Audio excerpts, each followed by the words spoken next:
Bismillahirrahmanirrahim. Assalamualaikum warahmatullahi wabarakatuh. Alhamdulillahirabbil alamin. Wassalatu wassalamu ala rasulil amin wa ala alihi wa sahbihi ajma'in. Subhanaka la ilma lana illa ma 'allamtana innaka antal alimul hakim. Wa qala rabbi shrah li sadri wa yassir li amri wahlul 'uqdatam min lisani yafqahu qawli, amma ba'd. Alhamdulillah, bersyukur kita pada Allah Subhanahu wa taala pada pagi ini kita dapat bertemu untuk kita meneruskan perbahasan kita berkenaan dengan kitab Mukhtasar Bidayah wa Nihayah. Baik, perbincangan kita masih lagi tertumpu pada topik penciptaan malaikat. Dan kita dah bincangkan sebelum ini isu-isu yang penting berkenaan dengan penciptaan malaikat, iaitulah berkenaan dengan perkara-perkara yang telah kita sentuh pada kelas sebelum ini. Baik, jadi insya-Allah pada kelas yang berikutnya, iaitu hari ini, pada pagi ini insya-Allah kita akan meneruskan perbahasan kita yang mana kita berhenti pada topik berkenaan dengan hubungan malaikat dengan manusia. Dan kita dah sebutkan sebelum ini, hubungan malaikat dengan kita lebih hampir dan lebih banyak kaitan dan hubungan kita dengan mereka berbanding dengan hubungan kita dengan jin dan syaitan. Dan kita dah sentuh sebelum ini berkenaan dengan ibadat malaikat, bagaimana ibadat malaikat itu, dan apa kaitan ataupun perkongsian antara ibadat kita manusia yang Allah Ta'ala perintahkan, iaitulah tasbih, dengan ibadatnya tasbih malaikat. Dan kita nak lihat lagi antara contoh-contoh hubung kait malaikat dengan kita sebagai manusia, iaitulah kita dah sebut sebelum ini, antaranya malaikat yang menulis dan menjaga amalan-amalan Bani Adam. Baik, jadi kita akan sebut juga tugas-tugas malaikat. Sebelum ini kita dah sebut tugas-tugas malaikat itu tidak terbatas hanya pada apa yang ditugaskan kepada mereka. Contohnya macam Jibril, tidak terhad tugasnya, tidak terbatas hanya pada menyampaikan wahyu. Boleh jadi ada tugas-tugasan lain yang Allah Subhanahu Wa Taala perintahkan kepada Jibril. Dan malaikat-malaikat yang lain kalau kita lihat, contohnya macam bagaimana penyertaan malaikat di dalam peperangan-peperangan yang disertai oleh Rasulullah sallallahu alaihi wasallam. Contohnya di dalam peperangan Badar, di dalam dan juga ketika peristiwa Isra dan Mi'raj, bagaimana Jibril diperintahkan untuk mengiringi Nabi Muhammad SAW naik ke langit. Baik, itu contoh menunjukkan malaikat ini tidak terbatas tugas mereka pada apa yang kita tahu. Maksudnya still kita terhenti yakni nak mengetahui tentang tugas-tugas mereka itu, still kita kena balik pada wahyu, balik pada nas, sama ada Al-Quran ataupun As-Sunnah. Baik, antara tugas-tugas malaikat ataupun amalan-amalan malaikat yang diperintahkan oleh Allah Subhanahu Wa Taala kepada mereka Iaitulah disebutkan oleh para ulama, iaitulah tahrik bawa'ithil khair fi nufusil ibad. Malaikat ini ada malaikat yang ditugaskan untuk menggerakkan bawa'ithil khair. Apa maksud bawa'ithil khair? Maksudnya membangkitkan lintasan-lintasan kebaikan yang ada di dalam hati-hati hamba Allah. Membangkitkan lintasan kebaikan. Bawa'ithul khair ni kita boleh kata, ataupun lintasan kebaikan. Kita kata perkara yang dapat membangkitkan kebaikan ataupun membangkitkan perbuatan kebaikan. Jadi ada malaikat yang Allah Subhanahu wa taala wakilkan kepada manusia, khususnya kepada hamba-hamba Allah. Ibadur Rahman, ibadullah. Yakni maksudnya orang yang menyembah Allah, orang yang mengabdikan dirinya kepada Allah, yakni orang beriman. Yang disebut sebagai qarin. Sebab itu hadis di dalam Sahih Muslim, dalilnya hadis dalam Sahih Muslim, iaitulah daripada Abdullah bin Mas'ud radhiyallahu anhu, katanya Rasulullah sallallahu alaihi wasallam bersabda, "Ma minkum min ahadin illa wa qad wakkala bihi qarinuhu minal jin wa qarinahu minal malaikah." Ma minkum min ahadin illa wa qad wakkala bihi qarinahu minal jin wa qarinahu minal malaikah. Tidak ada seorang pun di kalangan kamu melainkan diwakilkan kepadanya qarinnya, yakni temannya, minal jin, di kalangan jin, wa qarinahu minal malaikah, dan qarinnya di kalangan malaikat. Kemudian para sahabat bertanya, wa iyyaka ya Rasulullah, engkau pun sama wahai Rasulullah? Qala wa iyyaya, aku pun termasuk. Walakinna Allah a'anani alaihi fa aslama fala ya'muruni illa bi khairin. Akan tetapi Allah telah membantuku ke atasnya dan dia telah masuk Islam. Fala ya'muruni illa bi khairin. Maka dia tidak memerintahkan kepadaku melainkan kebaikan. Ini merujuk kepada qarin di kalangan jin.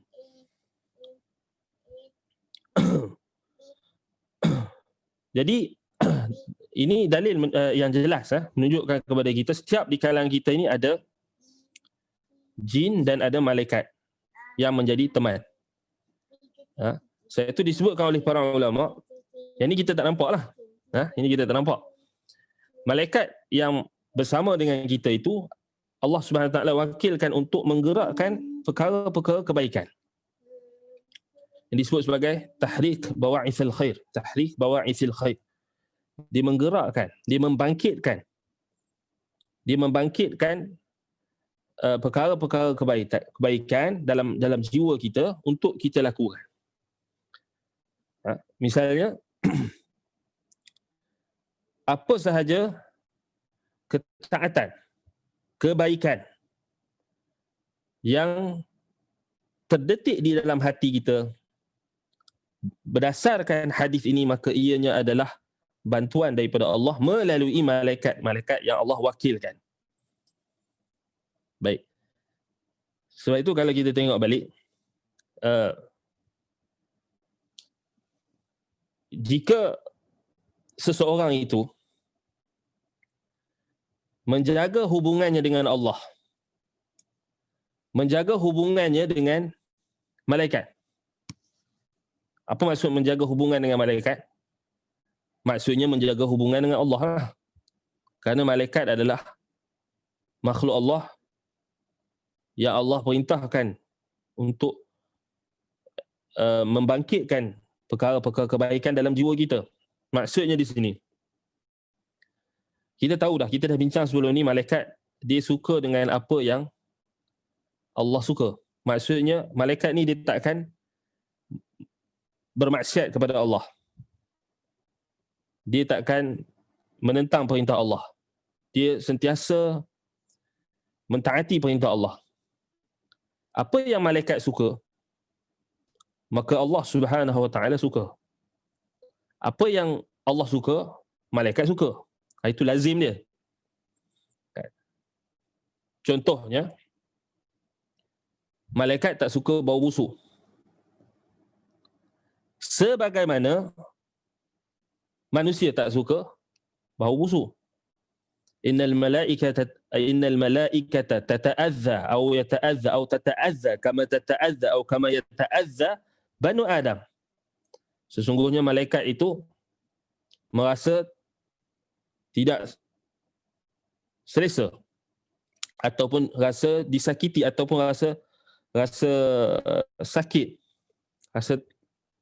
rasa terganggu dengan apa yang anak Adam merasa terganggu. Sebab itu kalau kita lihat balik, ulama bahaskan dalam isu berkenaan dengan hukum siwak, berkenaan dengan larangan untuk datang ke musalla, tempat solat, masjid, kalau dalam keadaan memakan bawang putih misalnya, ataupun bawang yang tidak dimasak. Maka itu adalah apa hikmah larangan tersebut, supaya tidak mengganggu jemaah yang lain. Sebab itu dikiaskan dengan bau-bau yang busuk. Maksudnya kalau kita nak pergi solat di masjid, maka disunnahkan untuk orang lelaki memakai wangi-wangian dan menghilangkan apa-apa sahaja yang boleh mengganggu manusia yang lain. Contohnya bau busuk. Termasuklah bau apa sekali lah, bau durian ke bau apa ke, maksud kena hilangkan. Hikmahnya supaya tidak mengganggu orang lain. Sebagaimana perkara tersebut juga akan mengganggu malaikat-malaikat. Kerana malaikat-malaikat yang sentiasa ada, itu sentiasa ada bersama dengan kita. Sebab itu, kalau kita lihat, kalau seseorang itu tidak menjaga kebersihan, tidak menjaga keterampilan, maksudnya kebersihan di sini dari sudut apa?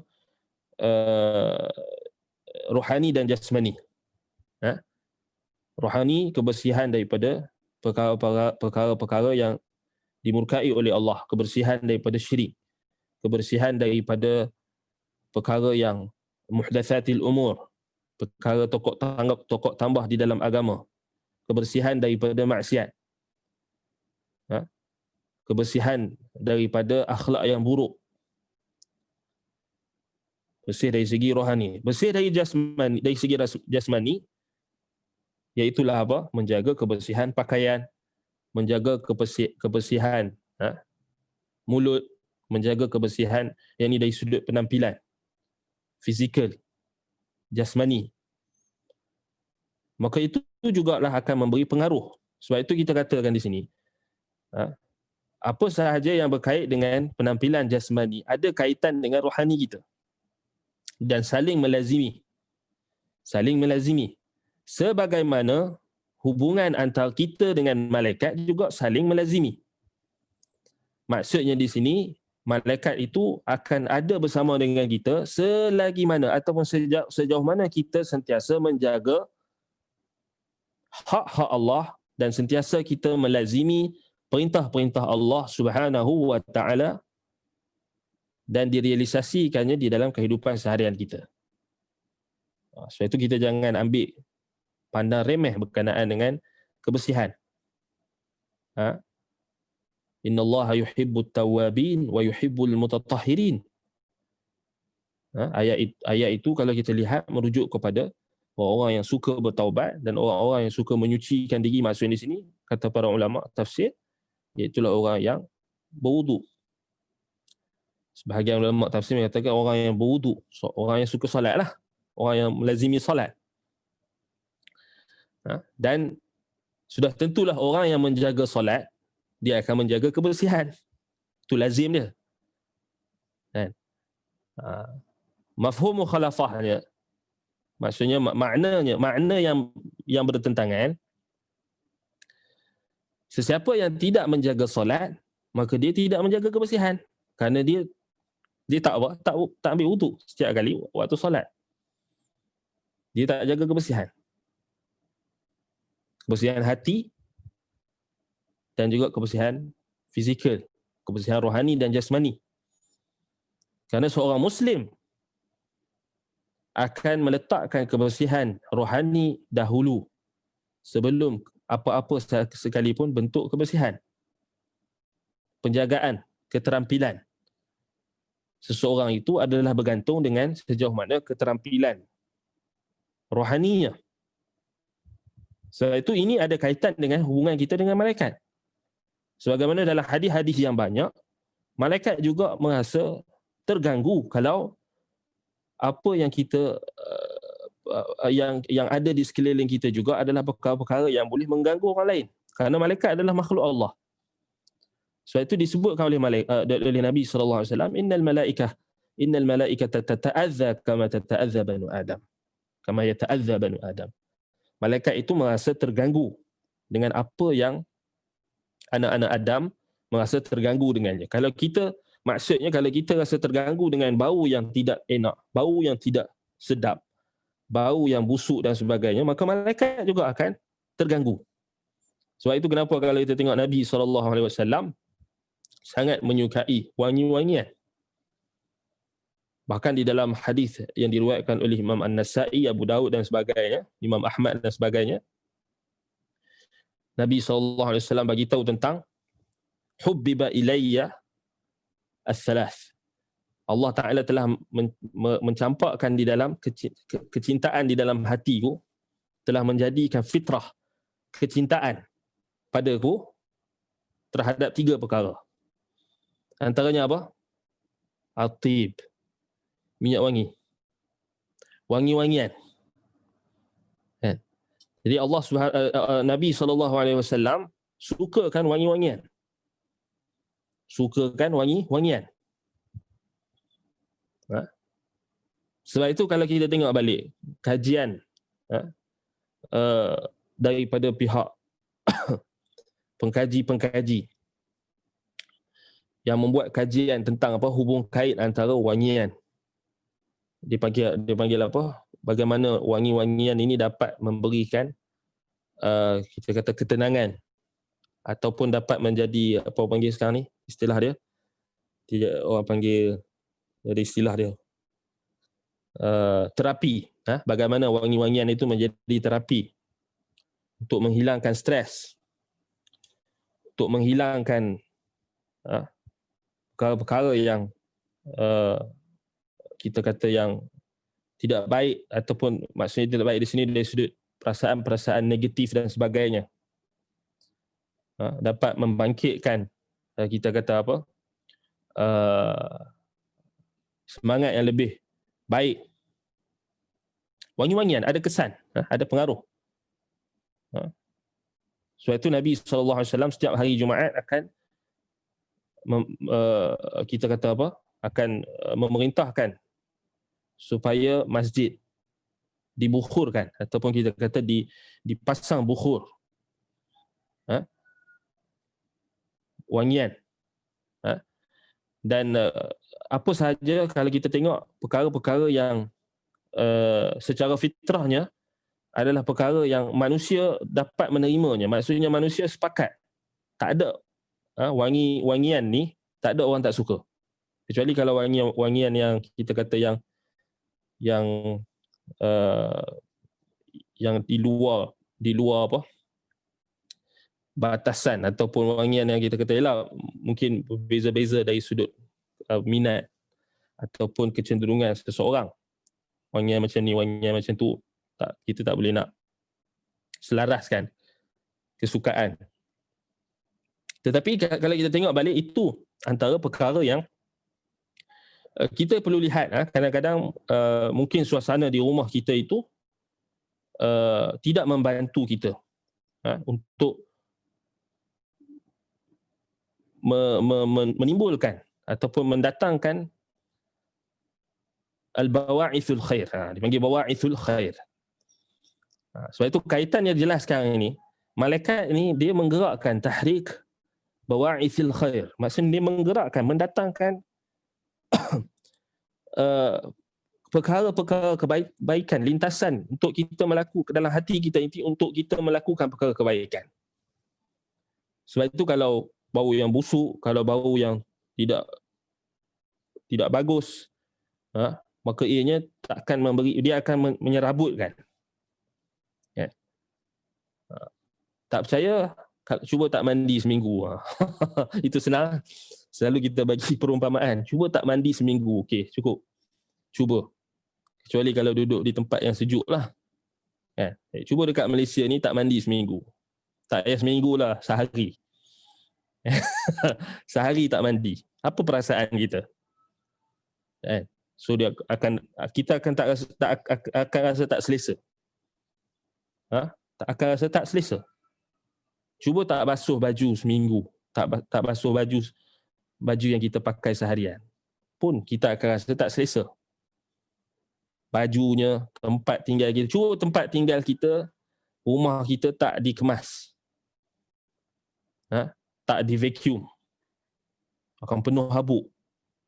Kemudian kita kata tak dikemas, tak dirapikan. Sebab itu perkara-perkara itu dia ada kaitan suasana kita. Itu yang kita nampak. Sebab itu yang kita tak nampak. Benda gaib, hidden things. Benda gaib inilah yang disampaikan oleh Nabi SAW supaya untuk menambah keimanan kita kepada Allah, untuk meyakinkan lagi apa yang konteks fizikal yang kita buat seharian. Iaitulah apa? Sama ada kita mengemas rumah, kita memakai wangi-wangian, kita mengindahkan rumah kita merapikan, menyusun rumah kita dengan indah dan sebagainya, itu akan, maksudnya dia tak akan sia-sia. Maksudnya dia akan ada satu nilai tambah. Bahkan bukan nilai tambah, bahkan dia adalah usul ataupun dia adalah prinsip yang perlu dipegang oleh setiap Muslim, setiap mukmin, bahawasanya malaikat akan merasa terganggu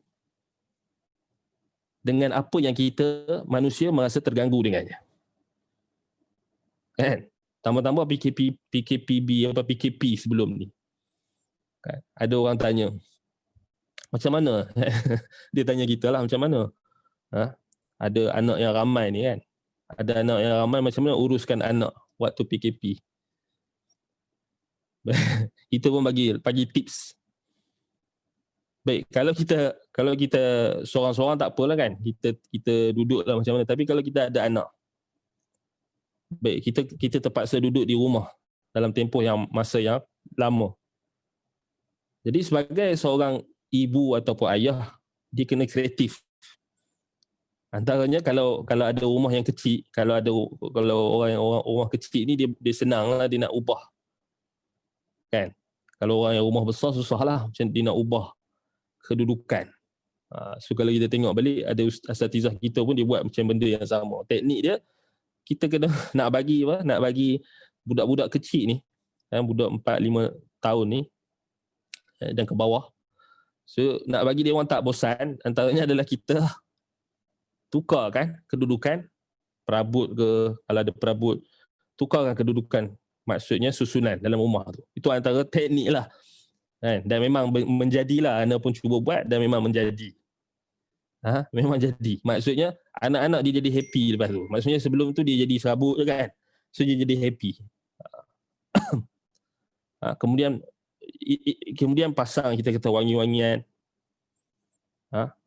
Maksudnya sama ada guna yang diffuser, yang air diffuser kata water diffuser ke benda kan. Ada bukhur. Kalau yang siapa yang biasa dengan bukhur, cari bukhur tu. Kan? Bukhur ni kemenyan. Bukan kemenyan yang bomoh pakai tu, kemenyan yang ikut sunnah lah, maksudnya kemenyan kita kata wangi lah. Ada macam-macam boleh cari bukhur kan. Boleh cari dekat Shopee ke apa, ada jual. Sahabat-sahabat kita pun ada yang jual. Pasang. Sebab apa? Sebab itu antara perkara, kalau kita tengok balik, benda-benda macam ni, benda yang positif, benda yang kita kata wangian, benda yang menggerakkan kita kata elemen positif. Sebenarnya ini bukan benda yang asing dalam agama kita. Bahkan agama kita sendiri memang menekankan perkara-perkara macam ni. Walaupun nampak macam setengah orang dia nampak macam alah remeh, tak, dia memberi kesan. Dia memberi pengaruh. Sebab kita bincangkan tadi tugas malaikat tadi. Antara tugas malaikat yang Allah Taala wakilkan malaikat itu bersama kita. Dia nak membangkitkan elemen-elemen kebaikan di dalam hati kita. Jadi malaikat-malaikat ini dia akan terkesan dan terpengaruh dengan situasi keadaan rumah kita, dengan pakaian kita, maksudnya dengan penampilan kita. Kalau kita dalam keadaan yang teruk, dalam keadaan yang tidak terurus, macam tadi kan, tak mandi, busuk rumah tu, dah macam tong sampah, tidak dirapikan, tidak dikemas, maka itu akan mendatangkan elemen-elemen yang negatif. Cuba kita tengok macam mana dari satu sudut lagi, kita tengok dari sudut yang lain, macam mana praktik-praktik perbomohan, perdukunan, ini kesyirikan, dan ilmu-ilmu kebatinan. Kalau siapa yang pernah buat kajian menunjukkan ilmu-ilmu yang pelik, ilmu-ilmu kebatinan, seperti ilmu kebal dan sebagainya, dia ada satu istilah dia panggil ilmu kepala tai. Ini ilmu yang tidak bermanfaat, ilmu yang memudaratkan. Jadi istilah dia orang dulu-dulu. Sama sekarang tak tahu masih ada atau tak. Dia termasuk dalam kategori ilmu sihir. Ilmu kepala tai. Apa maksud ilmu kepala tai? Ilmu kepala tai ini maksudnya seseorang yang nak mengamalkan ilmu ni dia tak boleh mandi dalam tempoh masa yang lama. Dan kalau dia buang air, dia tak perlu istinja. Dia tak boleh bersihkan. So daripada perkara-perkara tersebut yang dia lakukan, tak mandi. Bila tak mandi, faham-faham lah, tak mandi, tak basuh berak, tak basuh kencing. Apa ya? Solat tak solat lah. Itu poin dia, tak solat lah. Jadi ketika itulah akan turunnya syaitan. Akan datang syaitan. Yang mana syaitan itu, tengok, syaitan pun dia ada kaitan dengan keadaan fizikal dan juga situasi seseorang. Maka ketika melihat keadaan seorang manusia itu yang dalam keadaan jauh daripada rahmat Allah, jauh daripada kebaikan dan perkara-perkara yang membangkitkan kebaikan, perkara-perkara yang elemen-elemen positif, maka syaitan akan datang. Sebab itu syaitan akan datang pada orang-orang yang mengamalkan ilmu tersebut. Itu antara contohnya. Sebab itu dia akan bagilah ilmu kebal tu. Tapi tak kebal mana pun. Akhir sekali akan merana juga. Macam sebelum ni anda cerita kan, ada seorang hamba Allah ni, dia mengamalkan ilmu tersebut, ilmu kebal. Tetapi akhir sekali dia tak boleh potong kuku dia. Hidup dalam keadaan yang teruk. Rambut pun tak boleh potong. Taklud. Kesan dia. Akhir sekali dia bertaubat, menikah, baru boleh. Sebelum tu dia ada syarat-syarat dia. So ini kita tak boleh cerita, tak payah cerita lah. Tak perlu amal kan, kita kena jauhkan diri daripada ilmu-ilmu macam ni. Allahumma inni a'udzubika min ilmin la yanfa'. Ya Allah, aku mohon perlindungan kepadamu daripada ilmu yang tidak bermanfaat. Ini ilmu tak bermanfaat. Ilmu sihir, ilmu batin, ilmu kebatinan. Jadi itu contohnya. Kalau maksudnya di sini, sebab itulah kita kata bila kita tak menjaga penampilan, kita tidak menjaga kebersihan, tidak menjaga kebersihan rohani dan jasmani, tidak menjaga kebersihan tempat tinggal kita, maka itulah yang akan menjemput syaitan-syaitan untuk mendatangkan perkara-perkara yang kita kata apa? Negatif. Itu kaitan dia. Sebab itu di dalam Al-Quran Allah Subhanahu Wa Taala sebutkan bagaimana bentuk tanazzul ataupun siapakah macam mana tanazzul syaitan. Tanazzul ni maksudnya apa dia kita kata kehadiran syaitan kepada wali-walinya. Allah Taala berfirman, "Hal unabbi'ukum 'ala man tanazzalu syayatin?" tanazzalu ala kulli affakin athim. Hendak tak, mahukah aku beritakan kepada kamu ala man tanazzalu syayatin, ke atas siapa turunnya syaitan, datangnya syaitan, hadirnya syaitan. Tanazzalu ala kulli affakin athim.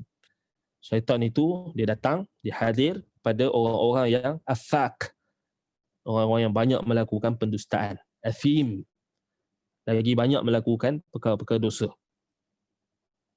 Itu kita kata. Sebab itulah syaitan lebih suka orang-orang yang menjadi walinya yang jauh daripada rahmat Allah, yang jauh daripada ketaatan.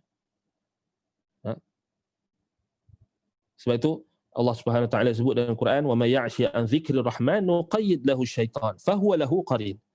Barang siapa yang berpaling daripada pengajaran Ar-Rahman, pengajaran Allah Ar-Rahman, nuqayyid lahu syaitan, maka kami akan biarkan baginya ada padanya syaitan, fahuwa lahu qarin, maka syaitan itulah yang akan menjadi temannya.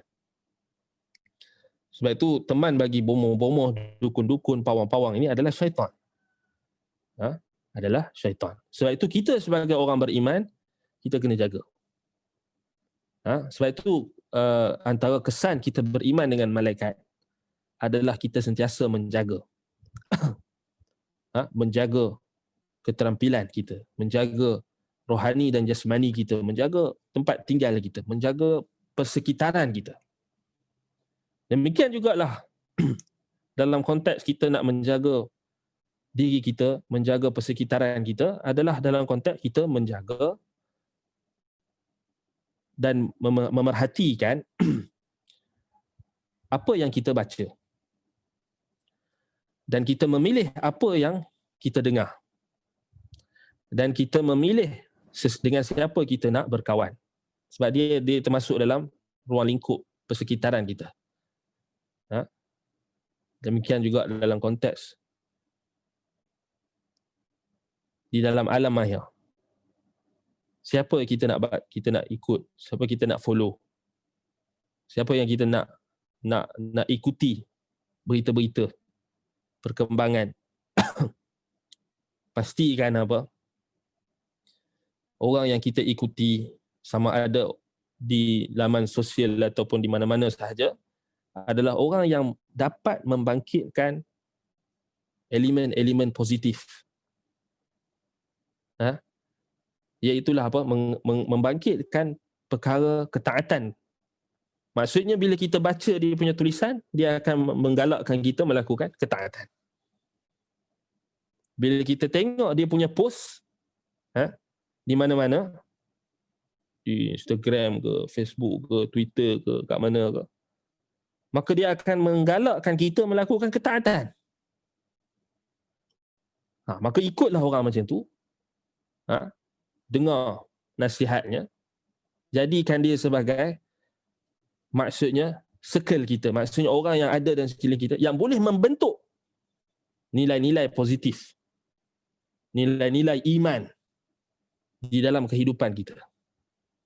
Tetapi kalau sebaliknya, kalau kita ikut orang yang 24 jam maki hamun, 24 jam hanya cerita tentang gosip, post dia cerita pasal gosip orang sana, gosip orang sini, kata orang sana, kata orang sini, maka sebaiknya kita tinggalkan. Kerana dia tak akan memberikan kita apa, tak akan membangkitkan untuk kita kebaikan untuk kita. Bahkan dia akan memberikan impak yang negatif. Maksudnya dia akan mendatangkan rasa syak kita, apatah lagi kalau melibatkan orang tersebut adalah ahlul bid'ah wal ahwa. Ahlul bid'ah wal ahwa lebih dahsyat, kerana mereka merosakkan agama kita, mereka merosakkan iman kita, mereka merosakkan keyakinan kita terhadap Allah, keyakinan kita terhadap Al-Quran dan juga As-Sunnah. Lagilah tak perlu kita ikut, tak perlu kita dengar. Sebab dia akan membangkitkan kejahatan. Demikian juga baru-baru ini bila kita tengok sejak semenjak ini, seminggu dua ini ataupun sebulan, dalam bulan ini sahaja kita dapat dengar banyak berita yang negatif. Sebab itu kadang-kadang kalau kita tengok berita-berita pun dia lebih fokus pada berita-berita negatif. Itu sebenarnya tak bagus. Sebab tu kena nilai balik lah. Maksudnya kena nilai balik lah dari sudut orang yang buat berita-berita ni. Dia tak tahulah, mungkin dia orang punya SOP dia kan. Tapi janganlah terlampau mengejar, apa kita kata, nak mengejar view dan rating, nak mengejar populariti, lalu di highlightkan ataupun di highlightkan berita-berita yang sensasi, berita-berita yang negatif. Sebab tu kalau kita tengok balik, kalau kita buka portal berita ni, kadang-kadang banyak yang negatif tu, dia memberi kesan, maksudnya dia tak menyelesakan. Kalau maksudnya kalau nak bagi tahu yang negatif, kena ada dia punya cara dia. Iaitulah dengan tujuan untuk memberi pengajaran. Itu tak jadi isu. Tapi kalau kita tengok selalunya begitulah, portal berita ni dia akan datangkan berita-berita bentuk gosip dan sebagainya. Sebab tu kita kena hati-hati juga, kerana itu juga akan memberi kesan. Itulah berita-berita negatif yang kita dengar berkait dengan tokoh-tokoh tertentu, berkait dengan kesalahan jenayah. Kita tengok hari ini kesalahan yang kita risau sekarang ini adalah kesalahan jenayah yang berkait dengan kesalahan jenayah seksual. Ini yang menjadi apa dia kita kata barah. Kesalahan yang melibatkan gangguan seksual. Dan ini kita kena muhasabah lah. Dari sudut apa kita kena tengok. Sebab itu kita dalam konteks perbahasan kita ini perlu ditekankan hubungan kita dengan malaikat. Hubungan kita dengan malaikat. Kerana malaikat, maksudnya dengan keberadaan malaikat, kita yakin bahawasanya malaikat itu ada, mencatat apa yang kita lafazkan. Ma yalfidhu min qawlin illa ladaihi raqibun atid. Tidak ada satu lafaz, tidak ada setiap lafaz ataupun jenis lafaz yang diungkapkan, sama ada lafaz itu adalah lafaz daripada lisan kita ataupun daripada perbuatan kita, kerana dia umum. Daripada tangan kita termasuk, yang ditulis, yang dikatakan, yang dilakukan, yang dipraktikkan, illa ladaihi raqibun atid, melainkan adanya malaikat yang mencatat, yang musta'id, yang sentiasa bersedia untuk mencatat. Malaikat-malaikat ini mencatat amalan kita. Sebab itu selain daripada kita pendakwah perlu menekankan tentang berkenaan dengan, paling penting sekali adalah bagaimana hubungan kita dengan Allah Subhanahu Wa Taala, bagaimana kita mengenal Allah. Itu yang paling perlu ditekankan, tauhid, iman. Itu sahaja yang akan menjadi benteng yang ampuh untuk menolak segala fitnah. Baik fitnah yang berkait dengan syahwat ataupun fitnah yang berkait dengan syubhat.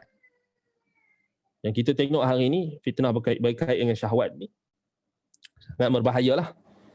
Melibatkan tak kira individu, tidak kira orang, tidak kira status. Sebab itu kita tak boleh mentabik dada mengatakan kita akan selamat daripada fitnah-fitnah ini. Sebab itu Nabi SAW memerintahkan kita apabila melihat orang diuji dengan ujian sedemikian rupa, maka kita membaca doa, mengucapkan pujian kepada Allah. Alhamdulillahilladzi afani mimma btalaka bih wa faddalani ala kathirin mimman khalaqa tafdila. Alhamdulillah, segala puji bagi Allah. Alladzi afani, alhamdulillahilladzi afani, yang telah memberi afiat kepadaku, yang mensejahterakan aku, menyelamatkan aku. Mimma btalaka bih, terhadap apa yang telah engkau ujikan dengannya. Ujian. Ini orang lain yang kena ujian tu. Wa faddalani ala kathirin mimman khalaqa tafdila. Kau telah memberikan kelebihan ke atasku, ke atas ramai di kalangan manusia dengan kelebihan yang sangat banyak. Jadi kita pun kalaulah bukan kerana rahmat Allah, kita pun tak akan selamat. Kan? Kita pun tak akan selamat. Walaula rahmatullah ma sallaina ma saddaqna. falaula rahmatuhu falaula birahmatihi wa fadlihi laula rahmatullah wa fadlihi wa fadluhu ma salimna min kulli fitan.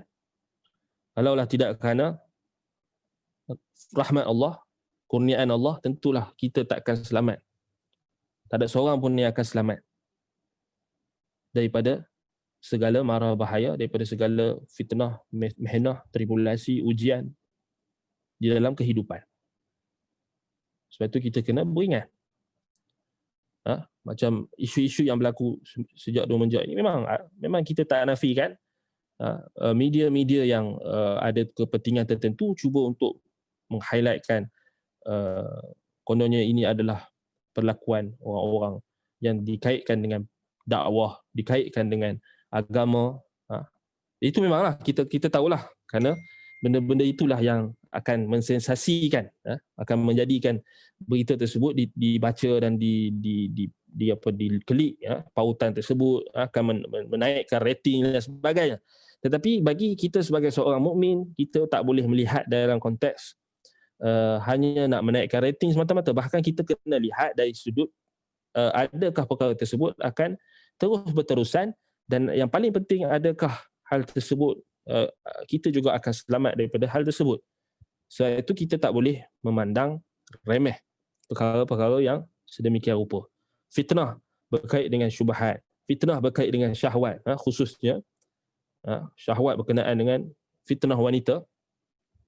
Ini memang telah disentuh oleh Nabi SAW. Nabi SAW bersabda, "Ma taraktu min ba'di fitnatan adarra 'ala ar-rijali minan nisa."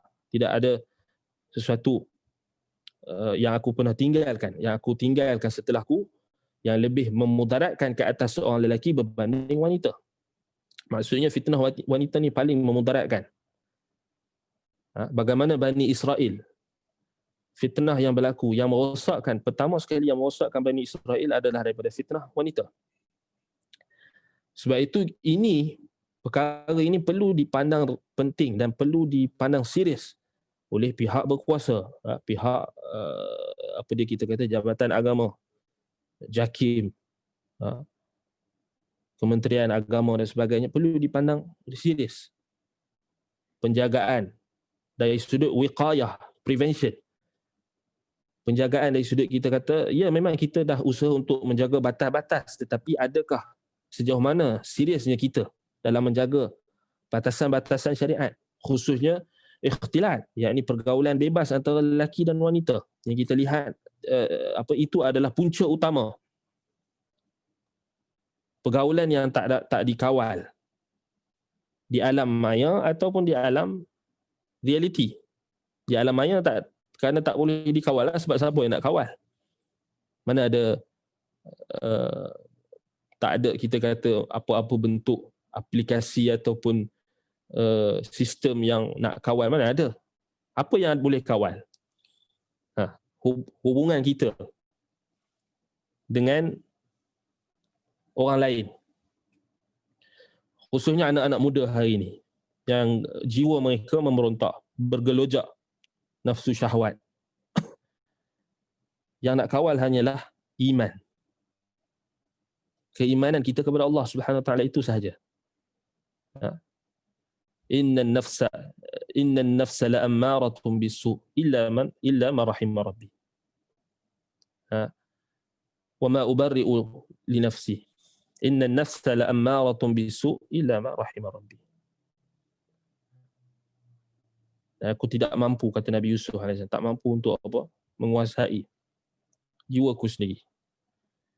Kerana jiwa itu sentiasa mengarahkan kepada perkara-perkara keburukan. Kecuali apa yang Allah rahmati, kecuali sesiapa yang Allah rahmati. Sebab itu rahmat Allah sangat penting. Macam mana kita nak menjemput rahmat Allah? Antaranya adalah dengan kita beriman dengan malaikat dan menjaga hubungan kita dengan malaikat. Kan kita jarang dengar orang sebut hubungan dengan malaikat sebab benda gaib. Ya, kerana hubungan dengan malaikat adalah hubungan dengan Allah. Macam kita kata, apa konteks hubungan kita dengan malaikat tadi? Itu persekitaran kita yang kita kena jaga. Dan juga penampilan tadi dari sudut fizikal dan rohani, jasmani, rohani dan jasmani. Sebab itu kalau kita tengok balik hikmah kenapa Nabi SAW memerintahkan kita menjaga kebersihan mulut, kebersihan gigi, bagaimana Nabi SAW menunjukkan contoh yang terbaik penjagaan gigi, penjagaan mulut. Nabi SAW sentiasa siwak giginya. Sebab apa? Antaranya Nabi SAW kata apa? Kerana Nabi SAW tak suka dalam keadaan Nabi nak membaca kalam Allah dalam keadaan bau yang mulutnya yang busuk. Satu lagi kerana Nabi SAW nak bertemu dengan Jibril, malaikat.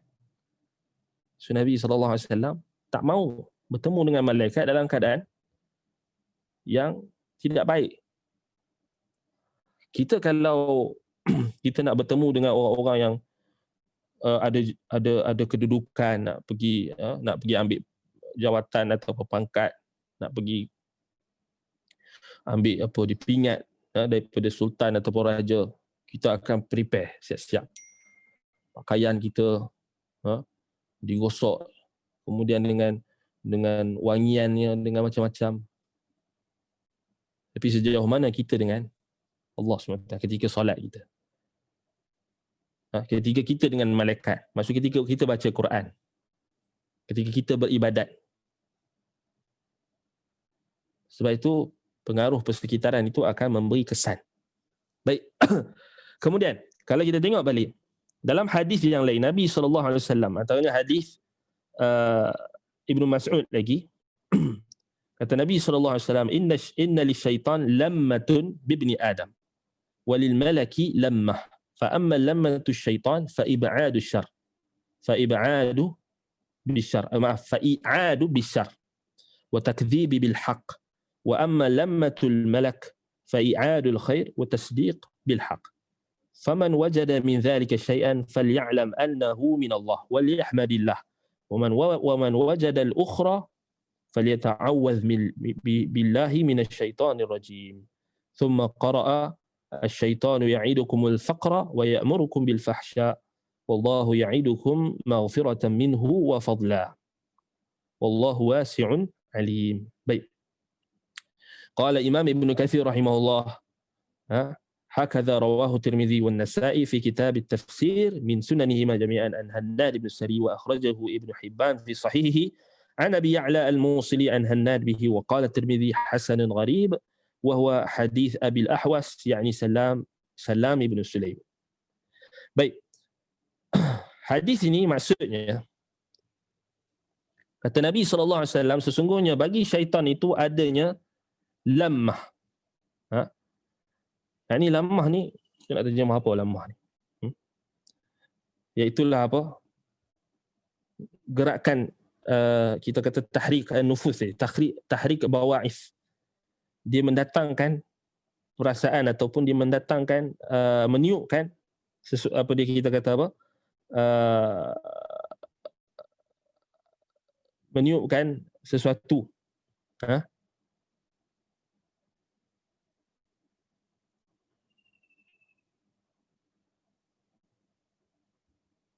Baik.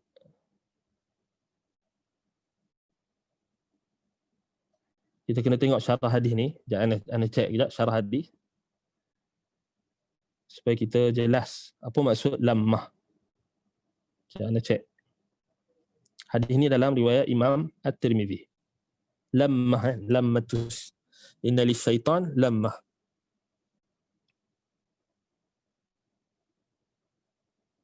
Lammatun bibni Adam. Lammatan. Inna lisyaitan lammatan bibni Adam. Walil malaki lammatan. Fa amma lammatu syaitan fa i'adun bisyarr. Baik, kita tengok apa disebutkan oleh Al-Mubarak-Furi di dalam Tuhfatul Ahwazi. Baik, katanya lammah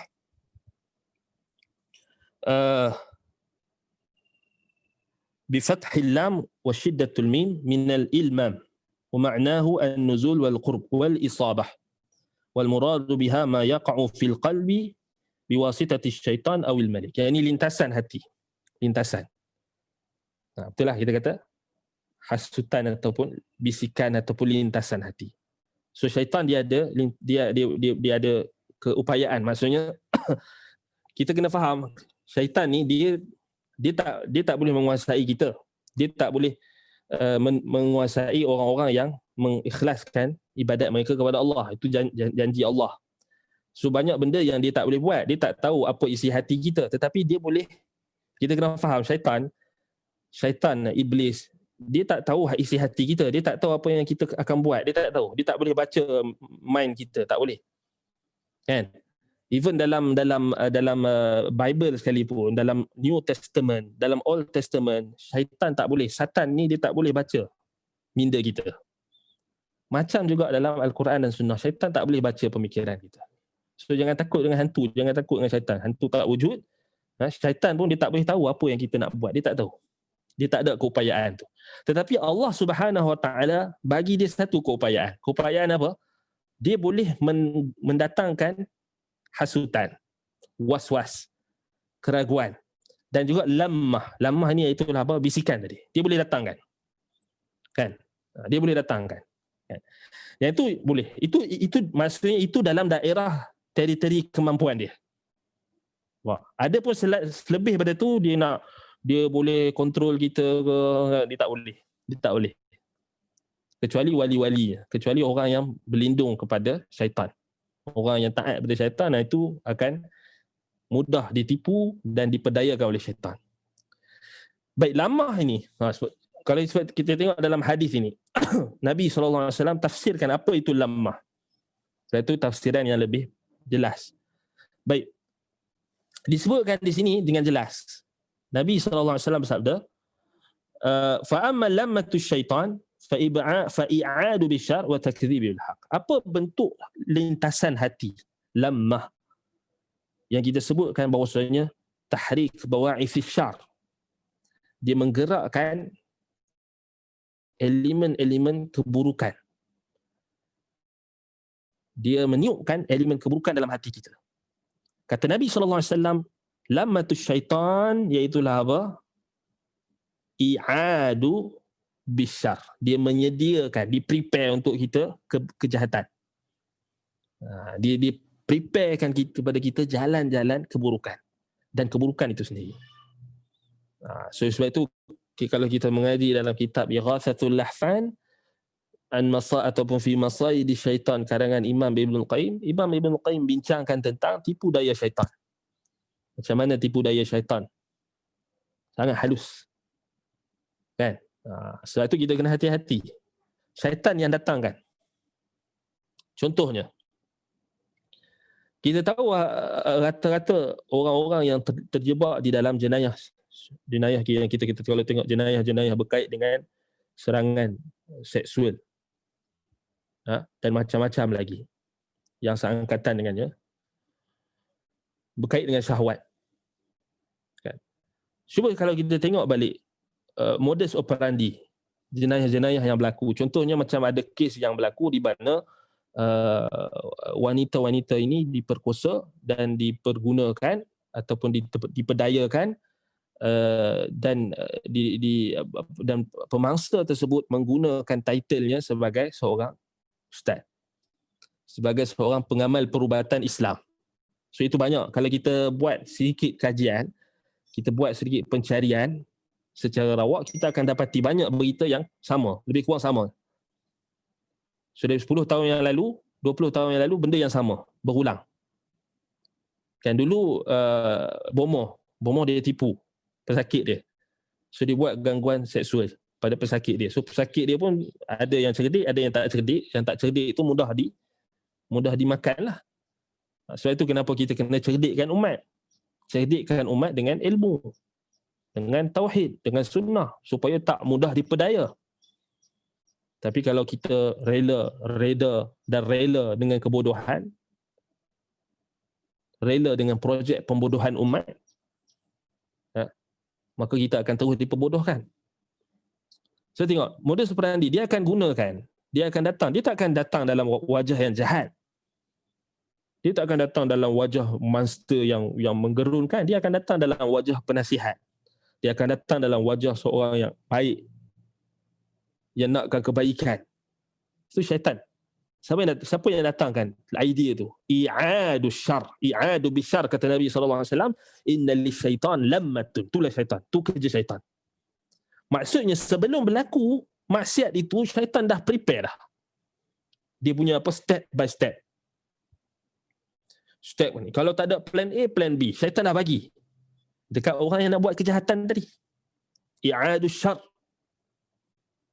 Itu maksud i'adu bisyar, syaitan. Lammatus syaitan. Nampak? Itu kita tengok kes berulang. Kan mesti melibatkan orang yang ada orang yang menggunakan nama ustaz. Macam dulu kes tahun 2012 ataupun 2000 something, kes pelajar, mereka membunuh pensyarah mereka sendiri. Mereka menyamar, di kalangan kawan-kawan mereka menyamar menjadi ustaz. Menyamar jadi ustaz. Kononnya pensyarah itu punya barang kemas dia ada hantu. Tu ada kes tu, boleh check balik.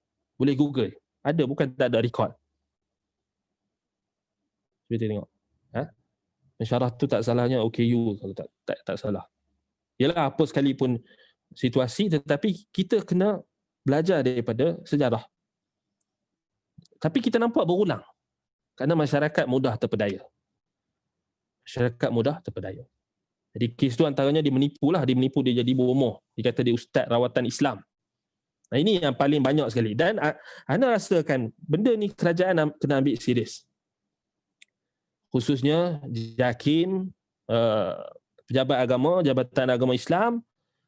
Dan Ana merasakan ni cadangan Ana lah. Ana merasakan sesudah sampai waktunya Jabatan Agama Islam, JAKIM dan sebagainya membuat satu kita kata apa, jabatan khusus. Yang selain daripada dia kena ada jabatan, kita kata dia kena ada satu unit khusus, mungkin dah ada tapi tak berfungsi.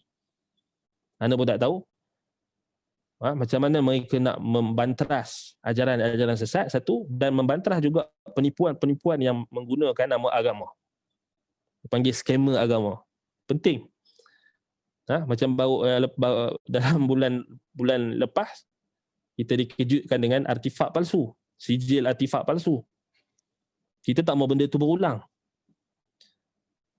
So, kena buat kajian lah, kena buat research. Dan kena cari apa sebab dia. Dan nampak sebab yang utama kerana kita sebagai maksudnya korang dari sudut di peranan, kita tahulah pejabat agama ni dia orang banyak kerja lain, tetapi benda ni pun kena pandang serius.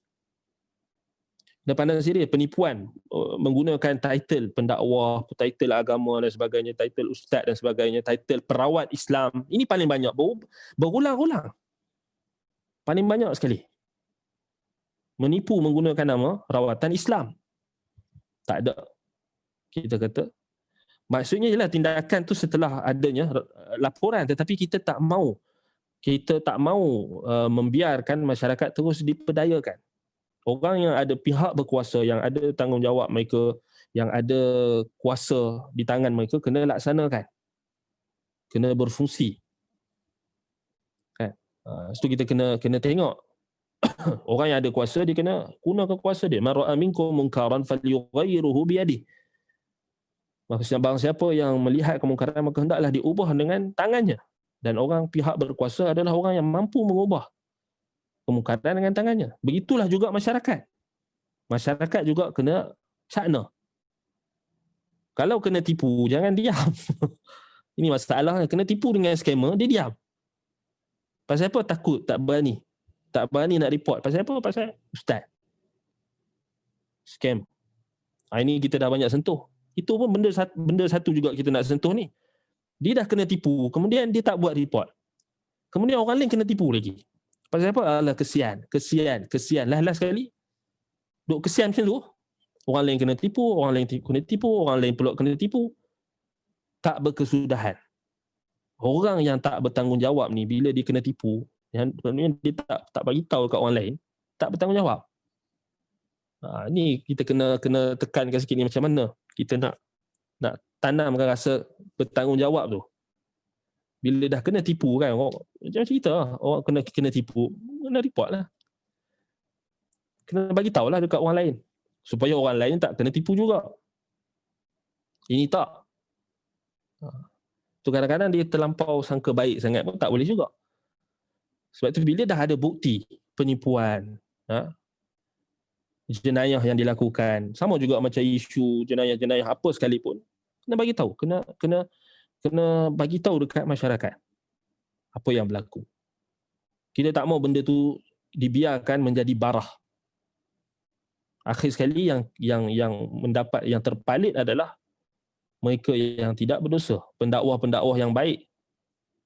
Kesian dekat ustaz-ustaz. Ustaz-ustaz kita yang baik.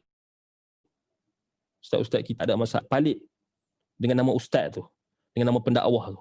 Sedangkan mereka itu semua bukan ustaz pun, kadang-kadang bukan pendakwah pun, tak ada latar belakang yang terpercaya. Bahkan tak mengaji pun kadang-kadang. Guna saja guna untuk jenayah, untuk menipu. Wallahul musta'an. Jadi itu kita nak sentuh sikit. Sebab itu syaitan tadi ada lammah, ada maksudnya dia akan menggerakkan dan mendatangkan apa kita kata was-was, perasaan ataupun lintasan hati untuk melakukan keburukan. So dia datang idea tu, kalau aku tipu orang guna nama orang biasa tak jadi. Sebab tu aku kena guna nama ustaz. Sebab tu dia pun letaklah segala macam gelaran supaya orang percaya. Tetapi kena ingat, kita ini Allah Subhanahu Wa Taala akan bantu kita selagi mana kita bantu agama Allah. Selagi mana kita sampaikan kebenaran, sebagaimana kita sampaikan kalam Allah, sampaikan wahyu, sampaikan hadis-hadis Nabi. Walaupun kita tak ada gelaran, percayalah Allah SWT akan bantu. Orang akan terima. Walaupun kita tak letakkan title ustaz pun orang akan terima. Selagi mana kita bersikap jujur, kita bersikap amanah, jujur dalam menyampaikan agama. Tetapi kalau kita letak gelaran kita ustaz ke, da'i ke, pencetus ke, apa benda ke, syekh ke, al-allamah ke, kita pakai serban besar macam mana sekalipun, serban jubahnya dengan macam-macam lagi kita pakai, kita macam-macam kita pakai apa dia alatnya dengan toolsnya dengan macam-macam lagi, tetapi pembohongan tu orang akan dapat kesan, ketidakjujuran, penipuan, pemalsuan, orang akan dapat kesan. Kerana az-zulmu zulumat yaumal qiyamah. Kezaliman itu adalah kegelapan pada hari kiamat. Kegelapan pada hari kiamat ni Allah Ta'ala akan nampakkan dulu kegelapan tu di dunia. Walaupun orang tak nampak, tetapi orang-orang beriman akan nampak. Orang-orang yang beriman, orang-orang yang ada ilmu akan tahu penipuan. Walaupun ramai orang tak tahu, tapi orang akan tahu juga. Akhir sekali akan tahu juga. Penipu ni dia takkan boleh lari. Orang akan tahu juga penipuan dia. Sebab itu kalau kita tengok balik, i'adus syar ini memang kerja syaitan. I'adus syar memang kerja syaitan. Dan bukan setakat syaitan di kalangan jin, syaitan di kalangan manusia. Minal jinnati wan nas. Jin di kalangan manusia yang paling bahaya berbanding dengan jin di kalangan jin, ataupun syaitan di kalangan manusia lebih berbahaya berbanding syaitan di kalangan jin. Kerana syaitan di kalangan jin kita boleh minta perlindungan daripada Allah. A'udzu billahi minasyaitonir rajim. Qul a'udzu birabbin nas, malikin nas, ilahin nas, min syarril waswasil khannas. Qul a'udzu birabbil falaq. Baik, tetapi syaitan di kalangan manusia ni kadang-kadang kita tak nampak. Maksudnya kita tak nampak mara bahaya dia. Kerana dia ada di sebelah kita. Dia ada di hadapan kita. Dia ada di sekeliling kita. Dia ada di antara apa yang kita baca, apa yang kita lihat. Yang ni yang paling susah. Kenapa? Kerana dia datang dalam wajah manusia. Dia datang dalam wajah kebaikan. Yang ni kita nak tahu macam mana tipu dayanya, maka anda nasihatkan untuk kita merujuk kitab Ighathatul Lahfan fi Masaidi Syaitan karangan Imam Ibn Qayyim. Alhamdulillah kita mengajarkan kitab itu di sini di Yayasan Ta'lim pada setiap hari Khamis, setiap hari Khamis, dan mengikut jadual lah, mengikut jadual. Kalau ikut jadual dulu sebelum PKP ni kita buat setiap minggu hari Khamis. Tapi berubahlah kena rujuk balik jadual. So kitab tu kita dah sampai pada bab yang ke-11. Membincangkan tentang isu ni secara detail. Tapi tak sampai lagi bab ni. Tapi nak bagi tahu dekat sini, syaitan ni dia sentiasa i'adus syarr. Baik, kemudian wa takdzibi bil haqq. Apa lagi bentuk lammatus syaitan tadi? Dia punya apa? Dia punya tipu daya dia punya kerja dia, syaitan ni. Wa takdzibi bil haqq. Dia akan mendatangkan dalam hati kita perasaan untuk mendustakan kebenaran. Dia prepare untuk kita kejahatan, segala ruang-ruang kejahatan tu dia bagi. Dia ibaratnya macam apa, syaitan ni dia akan prepare dekat kita ni paperwork.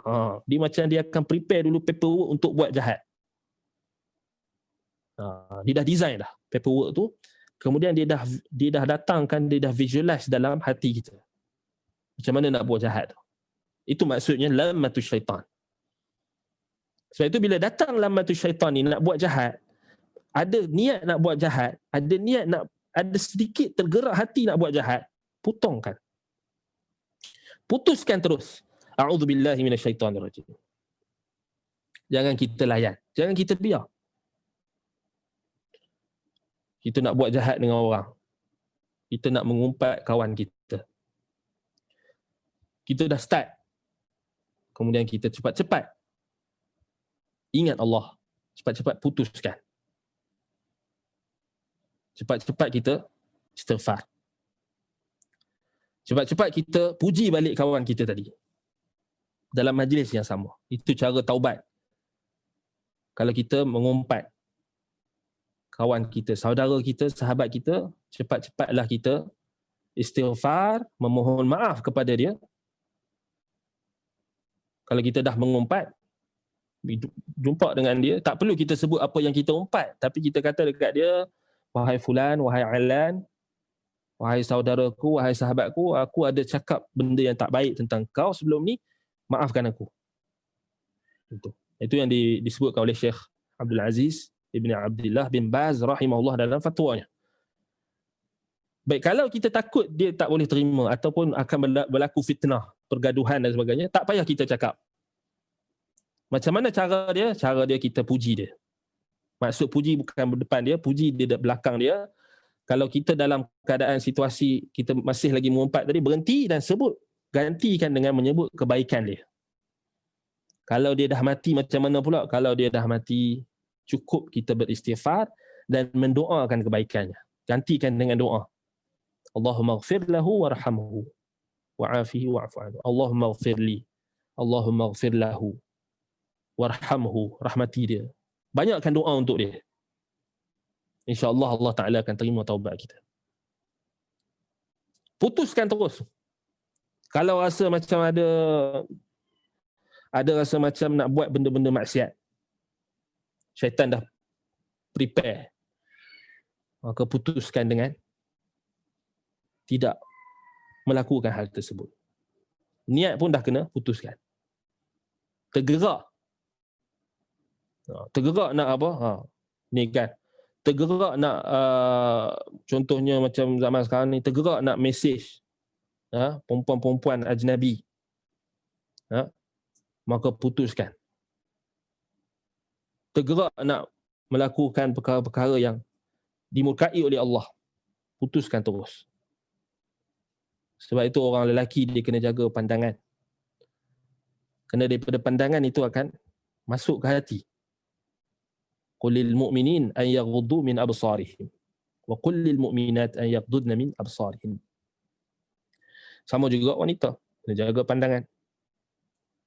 Kemudian dia kena tahu bahawasanya nikmat yang kelazatan maksiat itu hanya sedikit.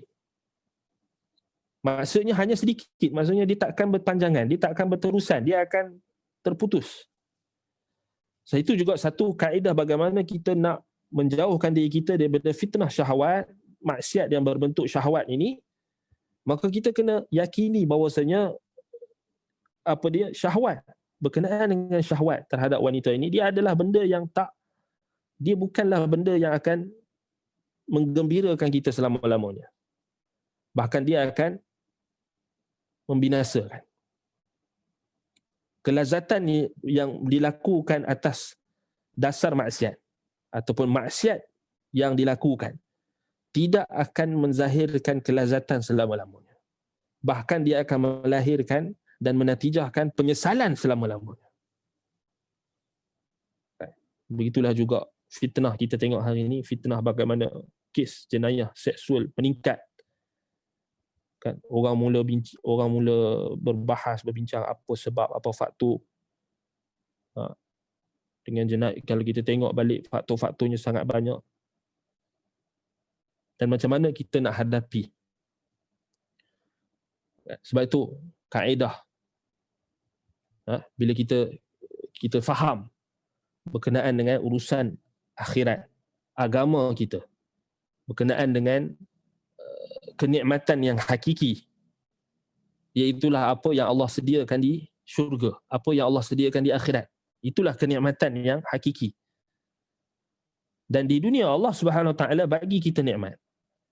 Sebab itu bagi pemuda-pemuda, kalau dia ada teruji, terpedaya ataupun teruji dengan fitnah berkait dengan syahwat ni, segeralah menikah. Segeralah menikah. Kalau tak mampu untuk menikah, maka berpuasalah. Tetapi Nabi SAW dah bagi tahu. Ya ma'syar syabab, man istata'a minkumul ba'a. Falyatazawwaju. Maka menikahlah. Wahai pemuda-pemuda, barang siapa yang sudah ada kemampuan, maka menikahlah. Dan barang siapa yang tak mampu, maka fa'alaihi bisyam. Maka hendaklah dia melazimi berpuasa. Fa'innahu lahu wija. Kerana puasa itu adalah perisai. Puasa itu adalah perisai yang menjaga dia, yang akan, ataupun kita kata yang akan mengurangkan syahwat. Sebab itu kalau kita tengok balik, setengah orang dia tak nampak benda tu sebagai solution. Dia kata kalau menikah, dia kata masalah lain pula. Sebab itu kita setuju. Menikah sahaja pun bukan satu penyelesaian. Penyelesaian asasi adalah kembali kepada agama, kembali kepada Islam. Sebab apa? Sebab orang sekarang bising pula, menikah pula, dia buat masalah dengan isteri dia pula. Pukul isteri pula dah lepas menikah. Bercerai, kemudian bawa lari anak lah, macam-macam. Berpisah. Memukul isteri, pukul anak dan sebagainya. Mendera anak dan sebagainya. Jadi masalah pula, satu masalah pula. Adakah salah pernikahan? Tak salah pernikahan. Pernikahan itu mulia. Dalam Islam, pernikahan ini adalah sesuatu yang mulia. Pernikahan ini adalah sunanul anbiya, sunnah para nabi dan rasul. Pernikahan itu ibadat. Adakah kita boleh salah pernikahan? Tak salah pernikahan, tetapi salah kepada orang yang terlibat dalam kesalahan tersebut atas kekurangan dia. Sebab itu kita tengok balik macam mana benda-benda ni kita nak hadapi. Maksudnya tak ada cara lain melainkan kembali kepada agama. Kembali kepada agama yang murni, agama yang sahih, Islam, Al-Quran dan juga As-Sunnah. Itu sahaja cara dia. Kan? Masalah akan berada, masalah akan berlaku, tapi bagaimana solusi? Bagaimana kita nak hadapi? Bukanlah kita kata perkara tersebut, kalau kita tengok balik apa sahaja yang berlaku, maka kita tak boleh nafikan ada.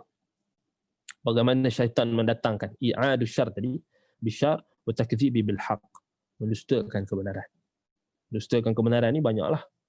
Mendustakan tauhid, mendustakan sunnah, membenarkan bid'ah, membenarkan syirik. Itu termasuk dalam takdzibul bil haq. Ini juga kerja syaitan. Didatangkan lammatus syar tadi, lammah. Ini apa dia? Kita kata hembusan ataupun lintasan hati untuk melakukan keburukan. Wa amma lammatul malak. Kemudian Nabi SAW kata, ada pun lammatul malak. Ada pun lintasan yang datang daripada malaikat. Yang ni yang kita nak. Yang ni yang kita nak. Fa'i'adu bil khair wa tasdiq bil haq. Malaikat punya lintasan pula akan ada, Allah sediakan untuk orang-orang beriman. Akan ada malaikat yang akan melintaskan di dalam hatinya kebaikan. Jadi apa lintasan kebaikan? Persediaan untuk melakukan kebaikan. I'adu bil khair. Jadi malaikat yang ditugaskan untuk apa? Prepare dekat kita paperwork, visualizekan di dalam hati kita macam mana nak buat kebaikan. Sebab itu penting kenapa kita kena pilih teman, kita kena pilih apa yang kita baca, kita kena pilih di social media, di media sosial apa yang kita baca, siapa yang kita nak kena follow, siapa yang kita nak kena ikut. Supaya apa? Supaya dia boleh preparekan kepada kita kebaikan. So sebelum kita nak buat baik tu, dia dah bagi dekat kita roadmap dia nak buat kebaikan tu. Dia dah bagi tahu. Dia dah tunjukkan dekat kita jalan. Yang tu yang kita nak. Hadiri majlis ilmu, sudah tentulah majlis ilmu itulah kebaikan yang paling besar pada zaman ini. Kerana dia adalah orang yang ada dalam majlis ilmu. Majlis ilmu sendiri adalah perkara yang paling disukai malaikat. Disukai, dicintai oleh Allah dan malaikat. Sebab itulah malaikat datang dalam majlis-majlis ilmu memayungi penuntut-penuntut ilmu. Kalau kita tak menuntut ilmu, macam mana kita nak dapat kelebihan tadi? Macam mana kita nak dapat lammatul malak? Gerakan hati, lintasan hati yang dihembuskan oleh malaikat atau yang didatangkan oleh malaikat yang Allah Ta'ala izinkan paperwork untuk buat kebaikan. Divisualizekan roadmap. Dan malaikat juga yang akan membuatkan kita ataupun mendatangkan perasaan untuk kita membenarkan kebenaran. Sebab itu, kalau kita dapati benda tersebut, kita dah ada, kita dikelilingi, alhamdulillah, kenapa kita dikelilingi dengan orang-orang yang baik, sahabat-sahabat yang sentiasa menasihati kita, guru-guru yang baik dan sebagainya. Kalau kita dapati hal tersebut, apa kita kena buat? Nabi SAW bagi tahu dalam hadis yang sama, pengakhiran hadis tersebut, faman wajada min dhalika syai'an falya'lam annahu min Allah. Barang siapa yang dapat kebaikan tersebut, dia dapat rasa nak buat benda baik ni, dia sentiasa kalau dia tengok orang buat baik, dia rasa seronok. Itu juga antara bentuk i'adu bil khair daripada malaikat. Itu juga termasuk lammatul malaikah, lammatul malak, lintasan hati daripada malaikat. Maksudnya bila kita tengok orang buat baik, kita rasa seronok dan kita nak buat baik macam dia. Itu tandanya malaikat telah menggerakkan hati kita untuk buat baik. Kan? Kita tengok orang buat sedekah. Kita tengok ada orang sedekah banyak, infak harta benda dia kepada fakir miskin dan sebagainya. Kita seronok. Kemudian kita apa? Nak jadi macam dia. Kita pun berusaha nak jadi macam dia. Kita tengok orang yang baca Quran, kemudian dia ajarkan orang ilmu dia. Kita seronok. Kita tengok orang ada ilmu, kemudian dia ajarkan ilmu. Kita seronok. Kita pun nak jadi macam dia. Berbeza dengan, cuba tengok baru-baru ni bila ada seorang ustaz ni, dia sedekah dekat orang, dia derma dekat orang macam-macam, kemudian tiba-tiba ada geng liberal pula. I'adu syar, tak puas hati. Tempelak pula. Kawan tu buat benda baik, dia tempelak pula. Ni syaitan. Lammatus syaitan. Yang jenis kalau tengok orang buat benda baik, dia tak suka. Tak puas hati. Kritik. Ni niat tak baik. Niat gini. Dia pula boleh baca niat orang. Ni jangan jadi macam ni. Ini syaitan punya kerja. Ada pun malaikat, dia akan sentiasa menggerakkan perkara kebaikan. Kita tengok orang buat baik, kita seronok. Bukan kita rasa hasad dengki. Tak. Yang hasad dengki ni datang daripada syaitan tadi. Tengok kalau kawan kita buat benda baik, kita rasa seronok lah. Kita pun nak jadi macam dia. Kita tumpang gembira. Walaupun kita tak mampu buat. Seronok.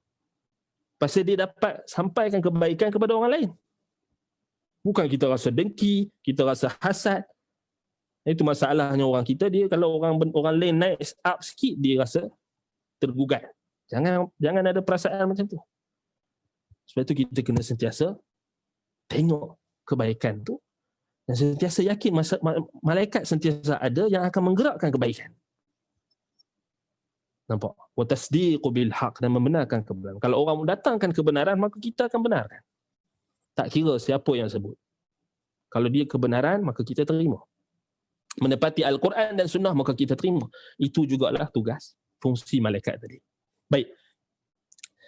Baik, kalau ada soalan. Kalau tak ada soalan, kita berhenti setakat ini. InsyaAllah kita sambung. Masih lagi membahaskan tentang malaikat. Kerana malaikat ini adalah makhluk Allah yang penting untuk kita ketahui. Kita sentuh tentang penciptaannya dan kita nak tengok apa sahaja berkait dengan malaikat ni supaya kita dapat faedah dan pengajaran. Sebab itu tujuan kita bahaskan kitab ini adalah untuk kita ambil sebanyak mungkin faedah daripada kitab Al-Bidayah wan Nihayah, dan kita nak tengok apa faedah-faedah yang kita iman, faedah tarbiyah, faedah imaniyah, faedah da'wiyah, faedah dakwah, faedah iman, faedah tarbiyah kita boleh ambil dan gali daripada kitab Al-Bidayah wan Nihayah. Ini baru cerita pasal malaikat je kan. Alhamdulillah, kita semoga Allah Subhanahu Wa Taala memberikan kita sentiasa berada di atas kebaikan, keberkatan, rahmat Allah, sentiasa digerakkan oleh Allah melalui malaikat-malaikatnya menggerakkan kebaikan-kebaikan dalam hati kita dan menjauhkan kita daripada lammatus syaitan, gerakan-gerakan dan lintasan hati yang datang daripada syaitan. InsyaAllah kita sambung lagi membahaskan berkenaan dengan isu ni. Kita akan tengok ayat Al-Quran cerita pasal isu ni pula dalam surah Al-Baqarah nanti insyaAllah. Aqulu qawli hadha wa astaghfirullah li wa lakum. Subhanakallahumma wa bihamdika asyhadu an la ilaha illa anta astaghfiruka wa atubu ilaik. Wa sallallahu ala Muhammad wa ala alihi wa sahbihi wa baraka wa sallam. Alhamdulillahi rabbil alamin. Wassalamualaikum warahmatullahi wabarakatuh.